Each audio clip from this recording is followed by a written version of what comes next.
আজকের সংবাদে আপনাদের সকলকে স্বাগতম। আজ আমি আপনাদের সামনে দাস প্রথার এক ভয়ঙ্কর অধ্যায় তুলে ধরব। ব্রিটেনের উপনিবেশিক ইতিহাসের এক অন্ধকার অধ্যায় হলো দাস প্রথা। নানা অনুসন্ধানে দাসদের প্রতিনিয়ত অত্যাচার নিপীড়নের নতুন নতুন তথ্য উঠে আসছে। সম্প্রতি প্রকাশের অপেক্ষায় থাকা প্রত্নতত্ত্ববিদ অধ্যাপক ড্যান হিক্সের নতুন বই এভরি মনুমেন্ট উইল ফল বইয়ে উঠে এসেছে ভয়ঙ্কর সব তথ্য। দাসরা শুধু জীবদ্দশায় নির্যাতনের শিকার হননি, এমনকি মারা যাওয়ার পর তাদের দেহাবশেষও মুক্তি পায়নি অত্যাচারের হাত থেকে। তাদের মাথার খুলি দিয়ে তৈরি হয়েছে পাত্র। মানুষের মাথার খুলি দিয়ে বানানো সেই পাত্রে কয়েক দশক ধরে পানীয় খেতেন অক্সফোর্ডের ওরচেস্টার কলেজের শিক্ষকরা।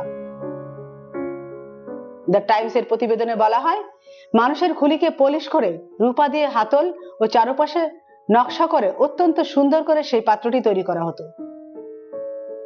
মাত্র 10 বছর আগেও 2015 সালের প্রতিনিয়ত এই পাত্র থেকে ওয়াইন খেতেন তারা। পরে ওয়াইন চুইয়ে পড়া শুরু করলে তাতে চকলেট খেতেন বিশ্ববিদ্যালয়ের শিক্ষকরা। এভরি মনুমেন্ট উইল ফল বইতে হিক্স জানান, কলেজের শিক্ষক, কর্মচারী ও অতিথিদের মধ্যে মানুষের মাথার খুলি দিয়ে বানানো পাত্রে পানীয় খেতে অস্বস্তি বাড়ার কারণে 2019 সালের দিকে এই পাত্রের ব্যবহার বন্ধ হয়ে যায়। আমেনা ইসলাম, আজকের সংবাদ।